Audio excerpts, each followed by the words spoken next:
My philosophy and my therapy techniques do not differ greatly when I am working with a child who has one red flag or 10 red flags, whether they have a diagnosis of autism or whether they don't have a diagnosis of autism. Because the bottom line is with speech and language development, the first thing they have to be able to do is motor imitation. So that's what I do. My therapy techniques and my strategies are not going to differ.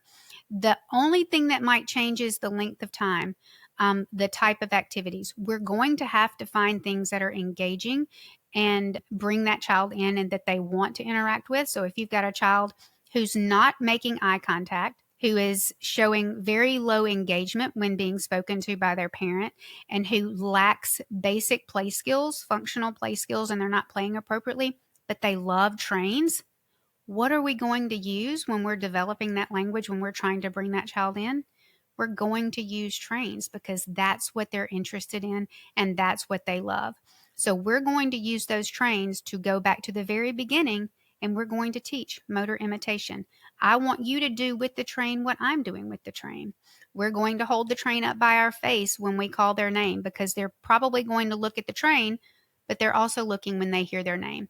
So we're going to do lots of things like that. But in general, my therapy techniques, and I was thinking about this before I hopped on to record today. Do I do anything differently in my therapy? I don't treat those children any differently.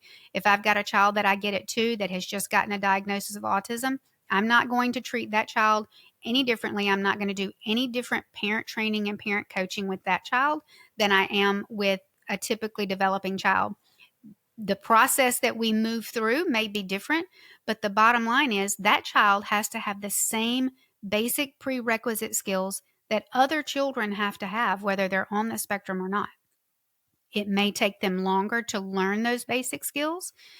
We may have to move through those stages at a much slower pace, but that's okay.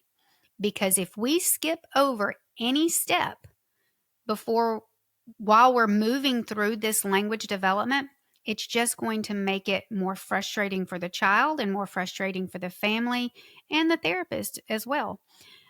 I've gotten children in kindergarten who have never been diagnosed that come into school on the first day of school in August, and they walk into the classroom and the teacher just comes running out of the classroom saying, I need help. What's going on?